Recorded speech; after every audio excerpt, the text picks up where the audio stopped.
ஜோதிட நேயர்கள் அனைவருக்கும் வணக்கம். இன்னைக்கு நம்ம சேனல்ல என்ன பார்க்க போறோம் அப்படின்னு பார்த்தீங்கன்னா, இந்த ஆடி மாதம் 12 ராசி நேயர்களுக்கும் எப்படிப்பட்ட ஒரு மாதமாக இருக்க போகிறது என்பதை பற்றி தான் நாம பார்க்க போறோம். ஆடி 7ஆம் தேதிக்கு பிறகு கண்டிப்பா உங்களுடைய ராசிக்கு என்னவெல்லாம் நடக்க போகிறது, என்ன மாதிரி மாற்றங்களை நீங்க சந்திக்க போறீங்க, உங்க வாழ்க்கையில எதிர்பார்க்காத விஷயங்கள் எல்லாம் இப்ப நடக்க போகிறதா இல்லையா என்பதை பற்றி நம்ம பார்க்கலாம்.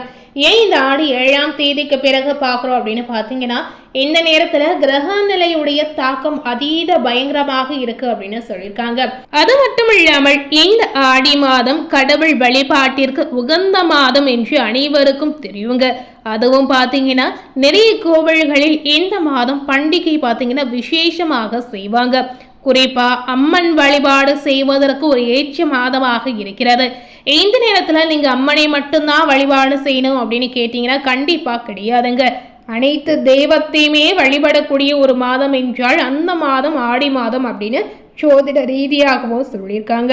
இந்த ஆடி மாதம் முக்கியமாக குலதெய்வ வழிபாடு கண்டிப்பாக நீங்கள் செய்வது ரொம்ப ரொம்ப முக்கியம். ஏன்னா குலதெய்வத்துடைய அருளும் ஆசீர்வாதமும் இருந்தால் மட்டுமே நம்ம வாழ்க்கையில் எந்த வித தீய விளைவுகள் ஏற்படாது, எந்த வித கெடுதல் நடக்காது அப்படின்னு ஜோதிட ரீதியாகவே சொல்லியிருக்காங்க. இந்த ஆடி 7ஆம் தேதிக்கு பிறகு கன்னி ராசினியர்களுக்கு உங்களுடைய வாழ்க்கையில் எதிர்பார்க்காத விஷயங்கள் ஏதாவது நடக்க போகிறதா இல்லையா என்பதை நம்ம விரிவாக பார்க்கலாம். அதற்கு முன்னாடி இந்த நேரம், அதாவது குலதெய்வத்துடைய அருள் பரிபூரணமா கிடைக்கணும் அப்படின்னு ஆசைப்பட்டீங்கன்னா இந்த ஆடி மாதத்தில் இந்த ஒரு வழிபாட்டை நீங்க மிஸ் பண்ணாம செய்யணுங்க. ஸோ அந்த வழிபாடு எப்படி செய்யணும் அப்படிங்கிறத முதல்ல பார்க்கலாம். ஆடி மாதம் அம்மன் வழிபாட்டிற்கும் குலதெய்வ வழிபாட்டிற்கும் மிக சிறப்பான மாதமாக சொல்லியிருக்காங்க. இந்த ஆடி மாதத்துல பாத்தீங்கன்னா ஆடி முதல் நாள், ஆடி வெள்ளி, ஆடி செவ்வாய், ஆடி அமாவாசை, இந்த நாளில் நீங்க குலதெய்வத்தை மனப்பூர்வமாக வழிபாடு செய்தீங்கன்னா குடும்பத்தில் நலன் அதிகரிக்கும், முன்னோருடைய அருள் பரிபூர்ணமாக கிடைக்கும் அப்படின்னு சொல்லியிருக்காங்க. ஸோ கண்டிப்பாக இந்த விஷயத்தை தவறாமல் செய்திடுங்க. தமிழ் மாதத்தில் ஆன்மீகத்திலையும் பார்த்தீங்கன்னா முக்கியமான மாதம் ஆடி மாதம் அப்படின்னு சொல்லியிருக்காங்க. இந்த மாதம் அம்மன் வழிபாட்டுடன் குலதெய்வ வழிபாட்டிற்கும் தனி சிறப்பு இருப்பதாகவும் சொல்லியிருக்காங்க. ஒவ்வொரு குடும்பத்திற்கும் தலைமுறையாக பாதுகாக்கக்கூடிய ஒரு கடவுளாக, பாதுகாக்கக்கூடிய ஒரு தெய்வமாக நம்மளுடைய குல தெய்வமாக இருக்காங்க. இந்த குல தெய்வத்தை நீங்க பரிபூரணமா நினைத்து வேண்டிக் கொள்ளும் போது கண்டிப்பா நீங்க என்ன வேண்டுதல் வைத்தீங்களோ அது அனைத்துமே நடந்திடும் அப்படின்னு முழு நம்பிக்கையாகவே சொல்லப்பட்டிருக்கு. இந்த ஆடி மாதத்தில் குல தெய்வத்தை பக்தியுடன் வழிபடுவது குடும்பத்தில் ஒரு விதமான அமைதியை ஏற்படுத்தும், வளம் அதிகரிக்கும், முன்னேற்றம் கிடைக்க செய்யும் அப்படின்னு சொல்லியிருக்காங்க. இந்த ஆடி மாதத்தின் முதல் நாள் ஆடி வெள்ளி, ஆடி அமாவாசையில நீங்க குலதெய்வத்தை கண்டிப்பா வழிபாடு செய்திடுங்க. முடியாதவர்கள், அதாவது நேரில் சென்று தரிசனம் செய்ய முடியாதவர்கள் வீட்டில் இருந்தபடியே செய்யலாம். அதுவும் முடியாதவர்கள் குலதெய்வத்துடைய படத்தை வைத்து மனதார வழிபாடு செய்யலாம். குலதெய்வத்தை மனதில் நினைத்து கூட நீங்க வழிபாடு செய்யலாம். எப்படி வேண்டுமானாலும் நீங்க வழிபாடு செய்யலாங்க. எந்த நேரத்துல வழிபடலாம் என்ற சந்தேகம் உங்களுக்கு இருந்தா குலதெய்வ வழிபாட்டிற்கு அதிகாலை 4:30 மணி முதல் 6 மணி வரை, அதாவது பிரம்ம முகூர்த்த நேரத்துல வழிபாடு செய்வது உகந்த நேரமாக சொல்லப்பட்டிருக்கு. இந்த நேரத்துல செய்ய முடியாதவர்களுக்கு காலை 6 மணி முதல் 8:30 மணி வரையில நீங்க வழிபாடு செய்யலாங்க. இந்த குலதெய்வ வழிபாடு வீட்டில் எப்படி வழிபட வேண்டும் என்று கேட்டீங்கன்னா, வீட்டை சுத்தம் செய்து கோலம் போட்டு குளித்து விட்டு சுத்தமான உடை அணிந்து குலதெய்வத்தின் படம் அல்லது விளக்கின் முன் மஞ்சள் குங்குமம் வைத்து அலங்காரம் செய்யணும் அப்படின்னு சொல்லப்பட்டிருக்கு. அதற்கு பின்னர் பார்த்தீங்கன்னா நெய் அல்லது நல்லெண்ணெய் தீபம் ஏற்றி பூக்களால் அலங்காரம் செய்து தேங்காய், வாழைப்பழம், வெற்றிலைப்பாக்கு, உங்களால் முடிந்தால் சர்க்கரை பொங்கல் வைத்து வழிபடலாம். இது முடியாதவர்கள் உங்களுடைய குடும்ப மரபுப்படி படையல் வைத்து கூட நீங்க மனமாற பிரார்த்தனை செய்யலாங்க. குலதெய்வத்துடைய நாமத்தை இந்த நேரத்துல 108 முறை நீங்க உச்சரிக்கலாம்.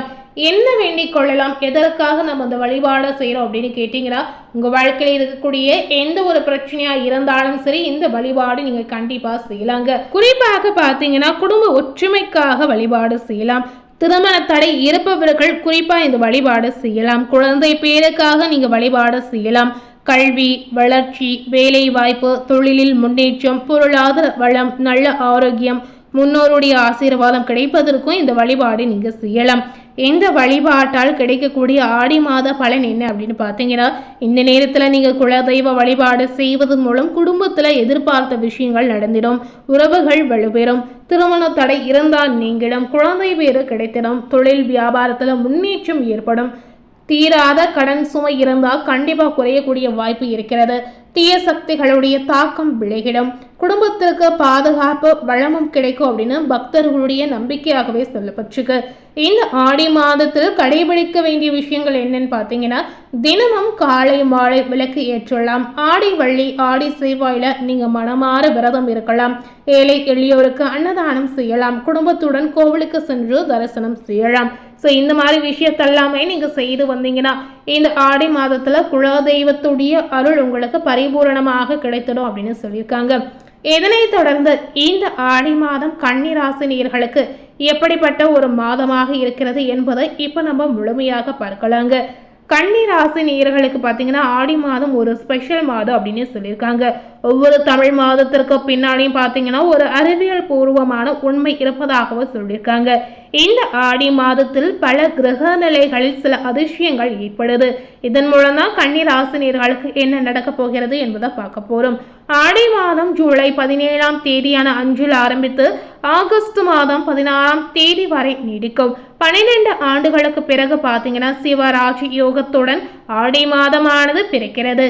சூரியனும் குரு பகவானும் வீட்டில் இணைந்து உச்சபலத்துடன் இருப்பதுதான் இந்த சிவராஜ் யோகம் அப்படின்னு சொல்லியிருக்காங்க. இந்த நேரம் பார்த்தீங்கன்னா சூரியன், புதன், குரு மற்றும் கடக ராசியில பயணிக்க போவதாகவும் சொல்லியிருக்காங்க. சுக்கிரன் பார்த்தீங்கன்னா கன்னி ராசியில் இருக்கிறார். செவ்வாய் பார்த்தீங்கன்னா சுக்கிரன் வீட்டில் இருக்கிறார். புதன் பகவான் வக்கரமாக இருக்கிறார். ராகு கேதுவின் தாக்கம் உங்களுக்கு அதிகமாகவே இருக்கிறது. சுக்கிரனுடைய சேர்க்கை பார்த்தீங்கன்னா நல்ல பலனை உங்களுக்கு கொடுக்கும் அப்படின்னு சொல்லியிருக்காங்க. கன்னி ராசி நேயர்களுக்கு என்ன பலன் கிடைத்திருக்கு அப்படின்னு பார்த்தீங்கன்னா இந்த காலகட்டம் லாபம் அனுகூலம் உங்களுக்கு ஏற்படும் அப்படின்னு சொல்லியிருக்காங்க. குடும்பத்தில் மகிழ்ச்சி அதிகரிக்கும், தைரியம் தன்னம்பிக்கை அதிகரிக்கக்கூடிய ஒரு காலகட்டம் கூட சொல்லியிருக்காங்க. துணை விஷயத்துல அனுகூலமான மாற்றங்கள் ஏற்படும். குடும்பத்திற்கு தேவையான பொருட்களை நீங்க வாங்குவீங்க. வெளியிடத்தில் காணப்பட்டிருந்த சிக்கல்கள் எல்லாமே இப்ப தீர்ந்திடும். உத்தியோகத்தில் நல்ல அனுகூலமான மாற்றங்கள் ஏற்படும். வியாபாரத்தில் இருந்து வந்த பிரச்சனைகள் சரியாகும் அப்படின்னு சொல்லியிருக்காங்க. அது மட்டும் இல்லாமல் நீண்ட நாட்களாக இருந்த தடைகள் பரிபூரணமாக நீங்கிடும். அற்புதம் ஆனந்தங்கள் கிடைக்கும் அப்படின்னு சொல்லியிருக்காங்க. முன்னேற்றம் நிறைந்த காலகட்டமாக நீங்க எடுத்துக்கொள்ளலாம். தொழிலில் இருக்கக்கூடிய பிரச்சனைகளை சரி செய்யக்கூடிய வாய்ப்பு ஏற்படும். பதவி உயர்வில் இருந்து வந்த தடைகள் நீங்கிடும். எதிர்பார்க்காத நல்ல விஷயங்கள் நடக்கும் நல்ல அமைப்பு உங்களுக்கு இருக்குங்க. அது மட்டும் இல்ல இந்த நேரம் பார்த்தீங்கன்னா நிறைய விஷயத்துல நீங்க கவனமா செயல்படணும். கன்னி ராசி நேயர்களுக்கு பிரத்யங்கரா தேவி வழிபாடு தான் இப்ப ஏற்றத்தை கொடுக்கும் அப்படின்னு சொல்லியிருக்காங்க. ஸோ இந்த ஆடி மாதம் கன்னி ராசி நேயர்களுக்கு என்ன பலன் கிடைத்திருக்கு என்பதை பார்த்துருப்பீங்க. மேலும் இது போல ஒரு புதிய தகவலாக தெரிந்து கொள்ளணும் அப்படின்னு நினைத்தீங்கன்னா மறக்காம நம்ம சேனலை சப்ஸ்கிரைப் பண்ணி பக்கத்தில் இருக்கக்கூடிய பெல் பட்டனையும் மறக்காம ப்ரெஸ் பண்ணிடுங்க. தேங்க்யூ.